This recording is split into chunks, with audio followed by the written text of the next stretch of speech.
रानाबाई जी का जीवन परिचय। रानाबाई का जन्म मारवाड़ के परबतसर परगना के गांव हरनावा के चौधरी जालम सिंह के परिवार में हुआ था। जालम सिंह घाना गोत्र के एक हिंदू जाट सरदार थे। सागर मल शर्मा ने अपनी पुस्तक राजस्थान के संत में उल्लेख किया है कि उनके पिता जालम जाट थे, लेकिन डॉक्टर पेमा राम के अनुसार वह धून गोत्र जाट वंश की थी। डॉक्टर पेमा राम के अनुसार रानाबाई का जन्म वैशाख शुक्ल तृतीया सोमवार संवत 1561-1504 ईस्वी को हुआ था। यह एक दोहे से भी स्पष्ट होता है बर्दीचंद द्वारा, जो राजस्थानी भाषा में इस प्रकार है। रानाबाई अथवा वीरांगना रानाबाई प्रसिद्ध जाट वीरबाला एवं कवयित्री थी। उनकी रचनाएं राजस्थान के मारवाड़ क्षेत्र में लोकप्रिय हैं। वह राजस्थान की दूसरी मीरा के रूप में जानी जाती है। वह संत चतुरदास जोगी खोजी जी के नाम से भी जाने जाते हैं की शिष्या थी। रानाबाई का जीवन परिचय। रानाबाई का जन्म वैशाख शुक्ल तृतीया सोमवार संवत 1561 को हुआ।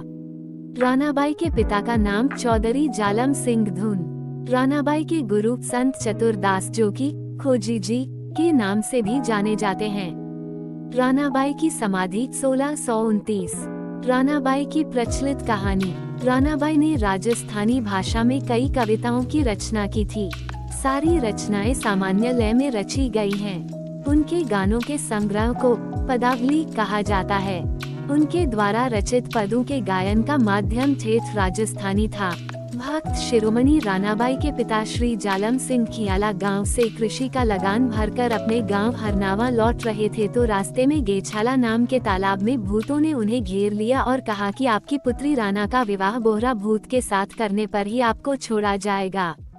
चिंताग्रस्त जालम सिंह ने अपनी पुत्री के विवाह की सहमति भूतों को दे दी।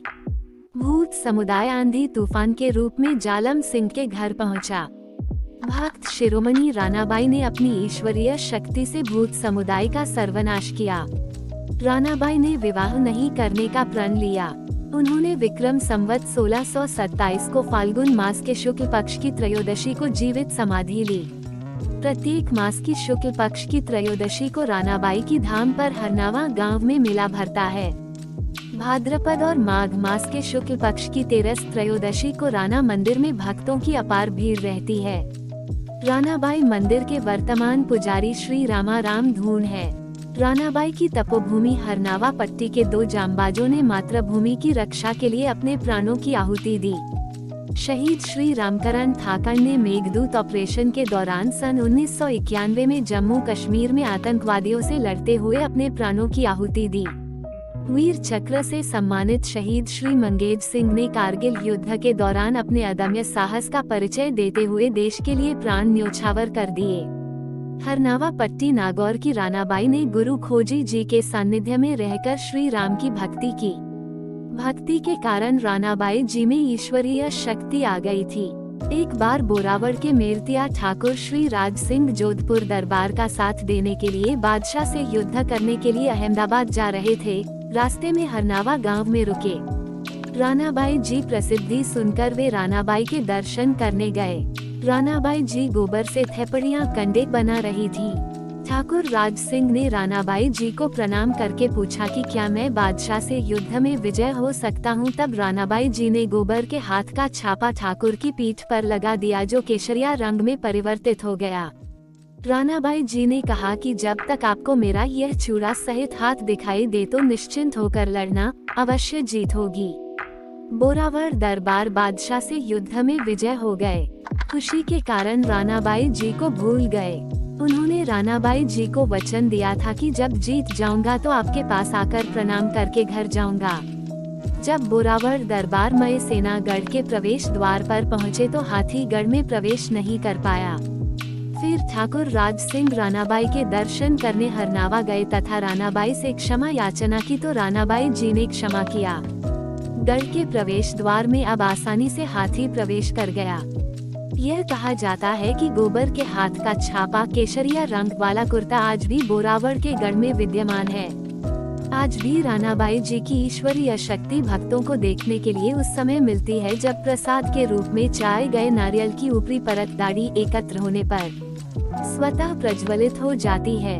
मुगल सेनापति का सिर काट दिया रानाबाई जी ने।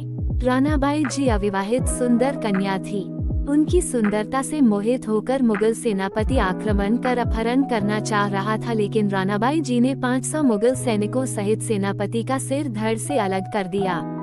रानाबाई जी के मंदिर में सेवा तथा पूजा का कार्य उनके परिवार के लोग ही करते हैं।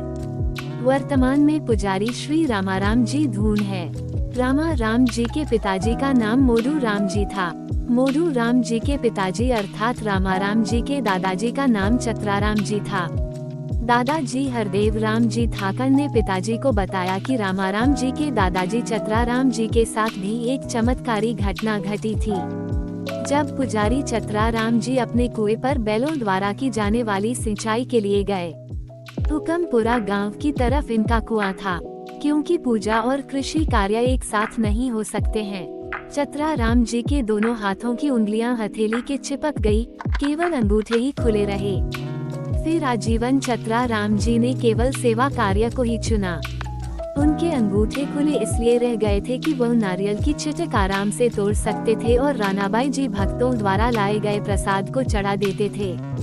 रामस्नेही रानाबाई की मान्यता आसपास के क्षेत्रों में इतनी है कि रानाबाई नाम से व्यवसाय, संस्थान, परिवहन आदि चलते हैं। इतिहासकार विजय नाहर की पुस्तक भक्तिमय महासती रानाबाई हरनावा में रानाबाई की बचपन से लेकर समाधि लेने तक की जीवन गाथाओं को प्रमाणित किया गया है। इसके अनुसार रानाबाई के पूर्वज जैसलमेर की ओर से आए थे तथा रानाबाई जी का गोत्र धून था। रानाबाई मीराबाई के समकाल थी।